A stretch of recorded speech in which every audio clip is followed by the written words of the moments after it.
in to the hottest station on the planet. Resistance is futile. The revolution has begun.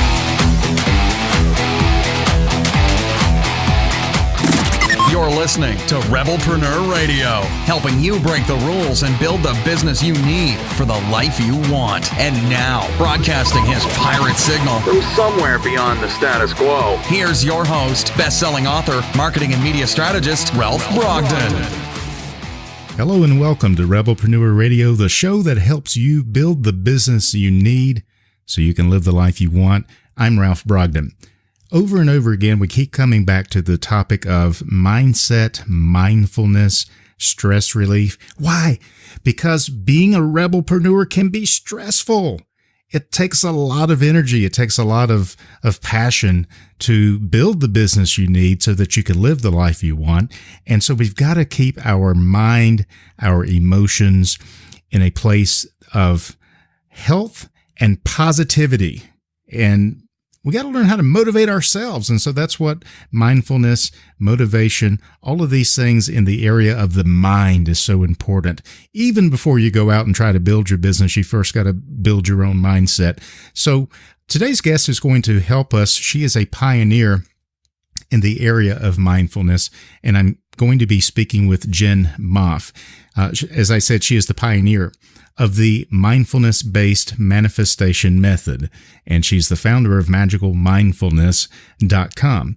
Jen helps burned-out businesswomen invest in exquisite self-care, releasing their inner rock star, and embracing radical intimacy. Jen has published the Mindful Life Map on Amazon, and she's released Mindfulness 1.0, a meditation album, on iTunes. She also helps growing startups reduce stress and shift mindsets, increase employee engagement. She's been praised by lots of people, including best-selling author Scott Berkun, and Launch Out Conference for her authentic compassion, fresh perspectives, and on-point comedic timing. Doesn't that just sound like an interesting person that you want to get to know? Jen Moff, welcome to Rebelpreneur Radio. Thank you so much for having me, Ralph. Man, you made me sound pretty dang good. I like this. Thank you. Well, I had a lot of help. Well, you sound like a very interesting person in the area of mindfulness. But here's the question that I always got to ask when I interview people and they say that they work with women, burned out business women, or any type of women. Do you help men, or is the conversation over? Oh, I absolutely help men. Wonderful. I've been chatting with this one gentleman just recently. He's just started his own business and realized he's kind of at a plateau and needs some help. Certainly, my target audience initially when I first started was women, so I do find that that's my bread and butter. But no, I don't turn men away at all. Well, it's interesting because when I talk to clients, I try to get them to focus on one particular demographic. And usually, if I'm working with women, usually their demographic is helping other women, but I want them to be open-minded. And I also want, if I find somebody that's really, really good at what they do, I don't want to feel like I'm disqualified because I'm the wrong gender. So that's really encouraging that you help mostly burned out business women, but you help anyone who's burned out to teach them things like self-care, releasing their inner rock star, and embracing radical intimacy. Before we get into how you do that, tell us, first of all, what got you started in this direction? What's your story? Oh, absolutely. So back in 2011, I got out of an abusive relationship and was finishing up a degree, found my way into about a 1.5 year long existential crisis, and was working for an AT&T franchise at the time. I've been doing that work for a number of years, and I was starting to not feel fulfilled by it, and I was meeting new people that were really stimulating me to think about something else, right? And so it was the summer of 2012 4th of July weekend, and I was sunbathing on the back porch, and all of a sudden, out of nowhere, I got this divine download that I'm going to take over Tony Robbins' job. And I remember like shooting kind of straight up in the chair, thinking like, what was that? And it wouldn't leave. And so I started writing things down and thinking, okay, well, did you call Tony up and say, hey, Tony? I did. I have a friend of a friend of a friend who gave me his number. And I did stalk him online and looked at his website. That was as close as I got to him directly. And it just really felt like this is something important to do because of what I was going through and all of that like dark night of the soul searching kind of stuff and things I was gleaning and understanding and growing to change in myself. As a leader, as a woman, as an entrepreneur, all of those things. And so I started making a list of what it would take to, kind of start my own business as a speaker. And I felt confident in my ability to be on stage and to speak. I had a background as an actor many, many years before and did morning drive disc jockey work years before that. And so that part I felt great about. It was the business side I was uncertain about. And over the next year, I had to claim entrepreneurship. I had to quit the day job. I moved in with my parents, where they were now living in a Florida 55 plus community, which was oh so glamorous as a 30-year-old woman. Yeah, that was like a fish out of water, wasn't it? Oh, I was flopping around. It was bad. It was real bad. But that stuff all ultimately led me to owning my own business as an online entrepreneur. I fell into coaching. That wasn't the area that I had said I was going to end up, but people started asking, and I realized this is something that I can do and do well. And so I added that to the mix, and the brand itself has kind of shifted and grown, and I had to realize where I was holding myself back, hence the mindset work being so important. And here we are. Well, that's such a powerful journey, and it's interesting how your path evolved into this area of mindfulness. You're the founder of magicalmindfulness.com. Explain and help us to define what is mindfulness and what is it about your method that makes it magical? Absolutely. During that period in 2012 to 2013, I was introduced to the topic, the concept of mindfulness. And because I was having such deep depression and some anxiety, my sister, who's a mental health counselor, said, Jen, you need to be more mindful. And it was such a weird word to me because I've heard it, but I had never heard it. Mm-hmm. And I said to her at the time, I must have looked at her like a caveman that had just seen fire for the first time, like, whoa, just so enamored with it. And she recommended a couple of books, and I asked her if she'd lead me in a meditation, and it really helped me. And so I started practicing and reading and researching and consuming as much content about it as I could. It wasn't until 3 years later that I recognized I was using mindfulness differently than other people were. It has its origins in the eastern part of the world, philosophy and religion, and then it was brought to the West by John Kabat-Zinn, 40, 50 years ago, focusing mostly on like a secular stress reduction scientific space. And I don't use it for what it loses. I use it for what it gives and provides. And the way that I do that is by following kind of my own framework that's built off of the Eastern and Western philosophies. So mindfulness to me, you may have heard this definition before, it's used quite often, is the non-judgmental awareness of the present moment. Another way you could put that is having radical compassion for self.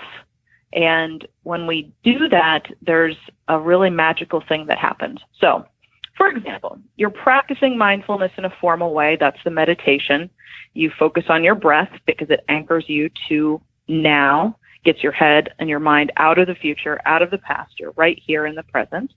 And if you notice your mind start to crawl back up into your head and you're thinking about things, obviously in the past or the future, you then notice without judgment that that's where your mind has went. Okay, I see that happening. I'm observing that. I'm going to acknowledge it and bring my attention back to the breath. That simple activity creates a separation from you and those thoughts. And once we separate ourselves from the thoughts, we realize we are not those thoughts. They are happening just like our breath does, without our control, without our engagement. And they're going to continue happening. But we are not them. We are the observer of said thoughts. Once we hone into the observer space, then that enables us to make a response as opposed to a reaction. And we can choose to respond with an approach or from a place of personal power or from a place of victimhood. When we approach things from the power space, then that reduces shame, guilt, fear, all of those things that basically keep us locked into, as I call them, inner wounding loops that keep us stuck in things and patterns and behaviors that don't serve our highest good. That's the essence of what is magical to me about mindfulness, because it creates an opportunity for a near instantaneous shift in anything you think, do, say, how you show up, what your state of being is at any moment. It's incredibly powerful. So is mindfulness a practice? Is it an attitude or a little bit of both? To me, it's a little both. I like that you said that. There's what's considered formal mindfulness and informal. Formal is the practice. That's where you actually sit down and hone that muscle. That's like going to the gym, lifting your weights, going out for a run, doing the activity to keep that activity itself engaged and strengthened. Having it strengthened allows you to practice it informally. Informal mindfulness practice is more of the mindset or way of living or approaching life. So you can do anything with that same concept of non-judgmental awareness, radical compassion, that kind of thing. You can make your bed mindfully. You can wash dishes mindfully. And I guess it's really about being present in the moment, where especially if you are in an interaction with someone else. And I guess what I'm describing right now is the informal practice of mindfulness. It's to be with that person. If you're with your family, you're not thinking about work. When you're at work, you're not distracted with things that are going on at home. How does this connect over into helping burned out people to not feel so burned out? How do we make that connection? I'm so glad you asked this, because oftentimes people do immediately think like, okay, well, you're talking about one thing over here and now you're talking about something else over here. They're really not that far apart. And what I mean by that is anybody that's in business for themselves, especially when you're first starting out, you're going it solo. There's that solopreneur term, and there's often, a camaraderie in that field. Like you've got to wear a lot of different hats. You've got to be very reactive to things. You've got to be willing to do certain things to make your business move forward. And a lot of the time, people stick to the way that they were taught or the way that they observed other businesses being done or built or run, and it may not really serve them. It might not be supportive to them. And so they end up taking on clients that really are very demanding, are not kind to them, are not paying them what they're worth, not paying them on time, that treat them like crap. Any of those kind of things. They might end up working 80-hour weeks because they think they have to do it all, and they don't know when to outsource. They don't know how to interview people to bring onto their team. They don't know the right way to train people to bring them on. So then they're overworked.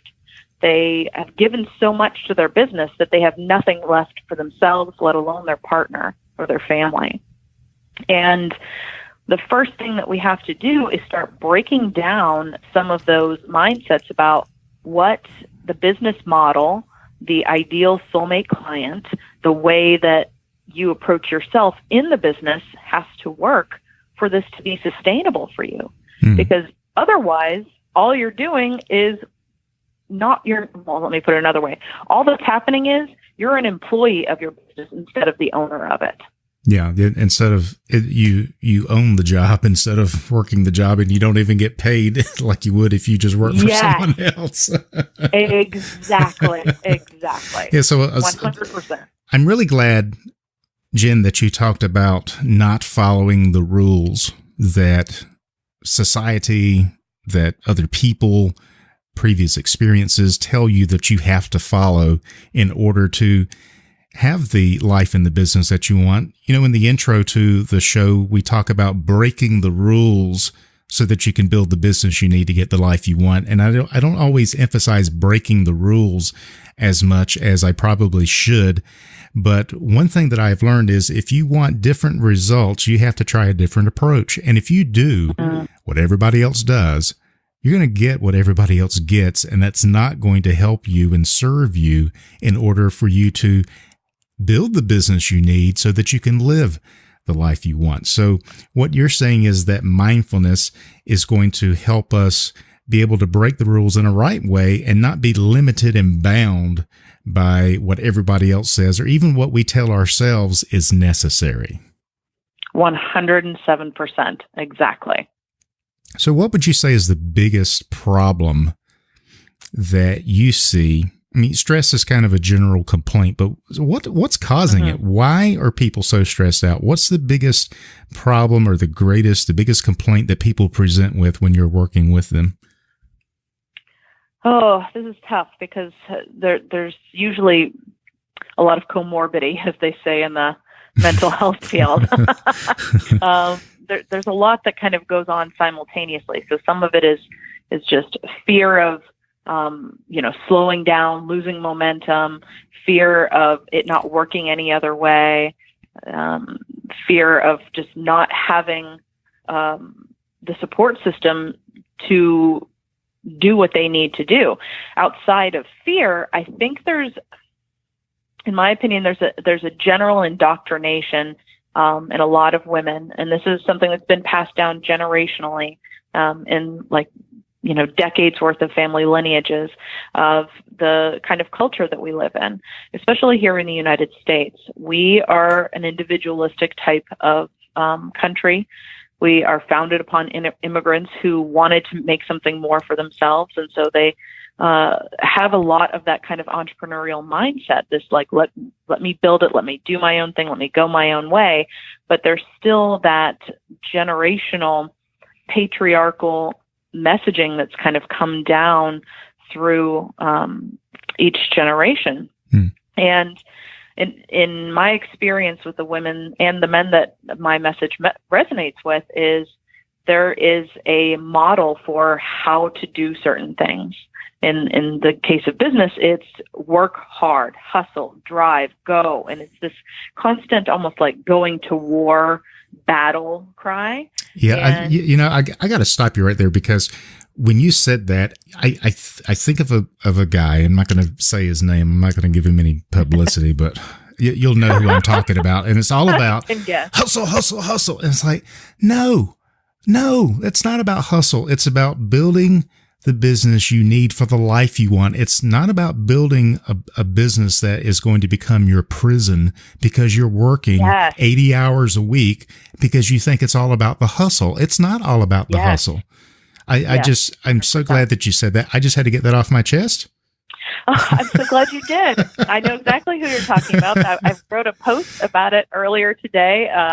That person and another person both come to mind. There's a lot and that person and that person and that person and they shall remain nameless.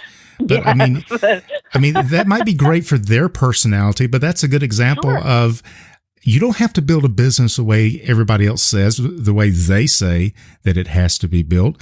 You can take control of your own destiny, your own life, and do it the way that you want to do it. Maybe the right business for you doesn't look like 80 hours a week. Maybe it looks like 20 hours a week. I don't know.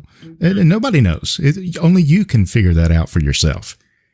So true. I was in a women's mastermind a couple of years ago, and the more work I was doing outside of the group, on myself, with coaches, in group programs, everything, I was really focusing a lot on developing my inner feminine voice and my intuition. And I realized that this mastermind that I was in was just not a good fit anymore for this very reason. They were students of a big name in the self-development industry, and they were basically passing along everything that they learned and said, okay, this is the very next thing you need to do. Before you can go out and pitch an offer, you have to build a sales page. You have to run a webinar. You have to have a challenge. You have to.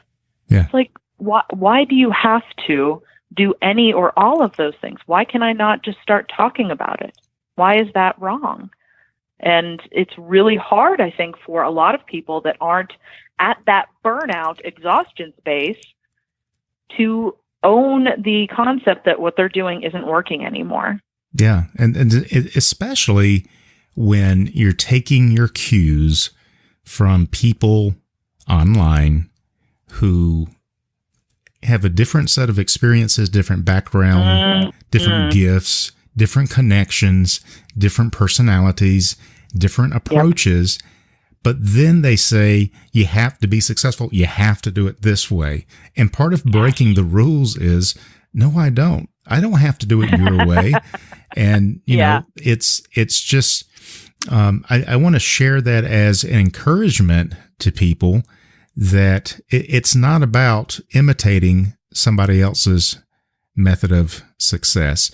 I think what happens, Jen, is that people have achieved a certain level of success doing things a certain way, and then they assume that no one else can be successful unless you do it the way I did it. And there's lots of ways to be successful. And for one thing, different people define success differently. And for me, I don't define success as 80 hours a week, hustle, grinding it out or whatever they say. I don't even listen to that. That stresses me out. Talking about stress, that stresses me out just to listen to that. No, that's not motivational. There's got to be a better way. And that's what I'm all about. I mean, I'm a strategist. I'm not a hustle and grind and all of that. I'd like work to smarter, not harder. Exactly. Yeah. So that's my rant. You really activated something in me when you started talking about that. So mindfulness is sending us in a different direction from this plague of internet people who were. I love that term. It can feel very much like it, because when you're in that space, it feels very saturated at times. And so it does seem there's this illusion of, well, everybody's doing it this way and they're all successful. Why am I not? Maybe I need to do it their way. Yeah. And you know what? Maybe the best way to be successful in a crowded marketplace, maybe the best way is for you not to do what everybody else is doing. Oh, what an idea, Ralph. Yeah. Maybe that's kind of like distinguishing yourself as, I don't follow the leader, I am the leader. That's absolutely gold right there. Yeah. Awesome. Love. So Jen, what can someone do right now to begin to see some immediate improvement in their mindset? What can they do? What's some self-help things you can give them, a process or three-step process or something to begin to move in the right direction here? So the first thing I would say is you have to be willing to get curious about yourself. If you're not willing to look at yourself in the mirror and say, okay, what's going on here? Why am I doing the things that I'm doing? Anything else that I say, step 2 or 3, that's not going to help you in any way, shape, or form. You have to start with the willingness to be curious about why you do what you do. Second piece is, after you're in that open, receptive state, is to start doing some journaling. I find that to be a really good place to kind of just brain dump. And you can find that are available online for this kind of stuff. But some of the ones that I love to ask myself are, how do I want to feel today? And then if I've identified the feelings that I want to feel in that previous state of receptiveness to being open to what's going on and why you do what you do, notice when you aren't in those feeling spaces and say, again, get curious and say, why am I not here? What is going on? How am I contributing to this? And then once you've gotten curious about that kind of answer to that question, that's going to provide you the insight that you need to move past it, if that's in effect what you want to do. Once you have the insight there, say, okay, well, clearly I'm still thinking really small, or I still don't believe in myself, or I feel a little pity because I'm not where I want to be, or I'm envious of so-and-so and their success, or whatever it is. Then step 3 is, how can I flip that on its head and move through it? Not past it, because we don't want to avoid what that is. We want to move through it. So there's an opportunity again to sit with those feelings of discomfort so that you can push them out of the way, not in an avoidance kind of perspective, but like watching them dissolve as you move past them and through them. I really like that. Those are the 3 things that I would recommend right now. I really like those suggestions, because the first thing, and I think this is going to be something that would probably occur naturally if we really get into the mindfulness technique, and that is to become more self-aware. Nothing is more irritating than people who go through life and they have no self-awareness at all. They're completely clueless about themselves, and sometimes it's just they just don't know, and other times it's avoidance. So what you're saying is you can't avoid it. You've got to address it. Have the courage to get curious. Write that stuff down so that you can notice patterns. And I've been journaling since I was probably 14 years old. I'm not going to tell you how many years that is. Well, then I can go back and see, you know what? I've seen this pattern about 5 times. Is this going to be the year that I stop repeating that crazy cycle, that stupid, vicious cycle? Or is this going to be the 6th time in a row that I do this? And so it really helps you to become more aware of what you're doing and then make a plan to move through it. Love that. Yeah, what are you working on right now that's got you really excited? Oh, I mentioned before that I have a background as an actor and being on stage and performing. And that's one of the things that I've missed. I mentioned also that I fell into the coaching side of this business and I didn't realize how I got here. And all of a sudden year before, I started recognizing I want something else. And this is the year something else is happening. So I'm going to be putting together my first retreat this September. I'm so excited about it. The opportunity to connect with people in person is it's an incredible thing for transformation and for connection. I just love that. And it gives me an opportunity to really do the stuff that lights me up and makes me super excited too. So that sounds really cool. And that's happening. When did you say? This September, actually. I'm still finalizing some details and dates, but it's definitely going to be September 2019. That's really, really exciting. So that'll give you a chance to kind of combine your expertise along with what you're passionate about and get out in front of people and just make it happen. Yeah, because I'm doing it my way, right? That's it. And who Bringing knows? It all home. And who knows? Then you do it your way, and then maybe you will get that phone call from Tony Robbins that says, "I need someone to take over my job." Tony will call you up and say, "I'm feeling kind of burned out. Can you come take over for me, Jen?" And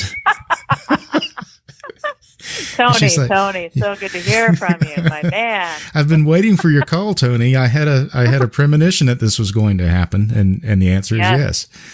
So remember me when you get to that point.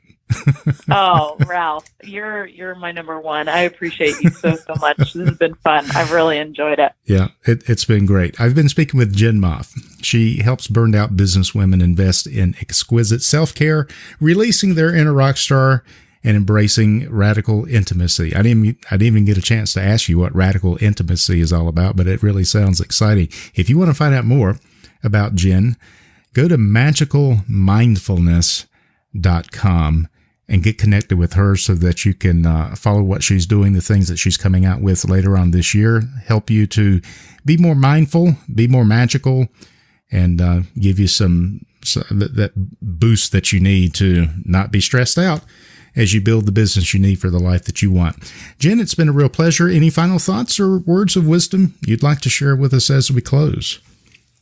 That's me. Thank you for having me on. I would say I'd love to leave you with the words of my dear friend, Dr. Seuss. He says some wonderful things, but this one in particular is my favorite. Be yourself and say what you feel, because those that mind don't matter, and those that matter don't mind. I love it. Well, that's a great way to sum up the Rebelpreneur mindset. Jen Moff, it's been a real pleasure to have you on the show. Thank you so much. Thank you, Ralph. You've been listening to Rebelpreneur Radio with Ralph Brogden. Download the show notes and much more at rebelpreneur.com.